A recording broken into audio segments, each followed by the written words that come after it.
विवाह पर लगी रोक, लेकिन बाल विवाह तो कई साल पहले ही रोक लगा दी गई है। फिर भी देश में बाल विवाह हो रहे हैं। अभी हाल ही में एक रिपोर्ट आई थी जिसमें देश में हर साल 5 में से 1 लड़की की शादी बचपन में ही कर दी जाती है। ऐसा अभी भी हो रहा है, जबकि कानूनी तौर पर लड़की की शादी की उम्र 18 वर्ष है, लेकिन 18 की होने से पहले ही लड़की की शादी कर दी जाती है। पहले लड़के और लड़की की शादी कम उम्र में कर दी जाती थी, जिससे कई दोष सामने आए। इसमें लड़कियों की पढ़ाई छूट जाती है, वहीं कमाने और समुदाय में योगदान देने की क्षमता भी कम हो जाती है। इससे घरेलू हिंसा तथा HIV एड्स का शिकार होने का खतरा भी बढ़ जाता है। लड़कियों का विकास रुक जाता है। 2006 में बाल विवाह प्रतिषेध अधिनियम बनाया गया, जिसमें शादी के लिए लड़की की उम्र 18 साल व लड़के की 21 साल की गई, जबकि 1929 कानून में शादी के लिए लड़की की उम्र 14 साल व लड़के की उम्र 18 साल थी। इसे निरस्त कर 2006 अधिनियम लागू किया गया। तब से ही भारत देश में इसी उम्र में शादी को सही माना जाता है, कानूनी तौर पर भी। लेकिन अगर इससे कम उम्र में होती है तो ये कानून को तोड़ना कहते हैं। इसमें शिकायत करने पर सजा का प्रावधान भी शामिल है। इस पर केंद्रीय महिला एवं बाल विकास मंत्री अन्नपूर्णा देवी ने जानकारी दी। वहीं उन्होंने कहा कि देश से बाल विवाह जैसी बीमारी को जड़ से खत्म करना होगा। हालांकि भारत देश में पहले से काफी विकास किया गया है और हो भी रहा है। कई बुराइयां खत्म भी हुई हैं, जो कि देश को पिछड़ा करने में कारगर थी। जब देश में शिक्षा का विस्तार हुआ तो देश का विकास भी हुआ।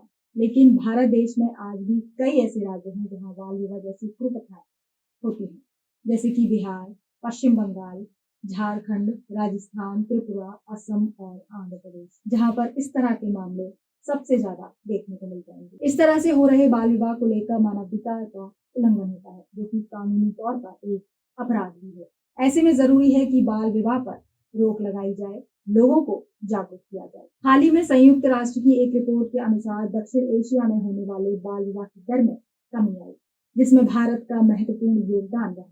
रिपोर्ट के मुताबिक गत 1 साल में करीबन 2 लाख विवाह रोके गए। इसका श्रेय भारत में चलाए जाने वाले जागरूकता कार्यक्रम है, जो कि बाल विवाह पोर्टल के जरिए किया जाता है। साथ ही रिपोर्ट भी तैयार की जाती है। वहीं इस पर हरियाणा महिला आयोग चेयरपर्सन रेणु भाटिया ने भी बाल विवाह पर रोक लगाने का समर्थन। बाल विवाह पर रोक लगाने के लिए कई महापुरुषों ने प्रयास किए और कारगर भी साबित हुए। ऐसे में नोबेल पुरस्कार विजेता कैलाश सत्यार्थी ने साल 2022 में बाल विवाह मुक्त भारत आंदोलन की शुरुआत की, जिसका लक्ष्य 2030 तक देश से बाल विवाह खत्म करना। साथ ही कहा गया कि भारत में बाल विवाह मुक्त अभियान का लक्ष्य बाल विवाह को साल 2025 तक 23.3% से 10% करना है, ताकि भारत देश से बाल विवाह जैसी कुप्रथा खत्म हो सके और लड़कियां भी लड़कों के कदम से कदम मिलाती चले। आगे खबरों के लिए बने रहिए सोका टाइम के साथ। जानकारी अच्छी लगी तो लाइक, शेयर और सब्सक्राइब करना ना भूलें। बाल विवाह एक ऐसा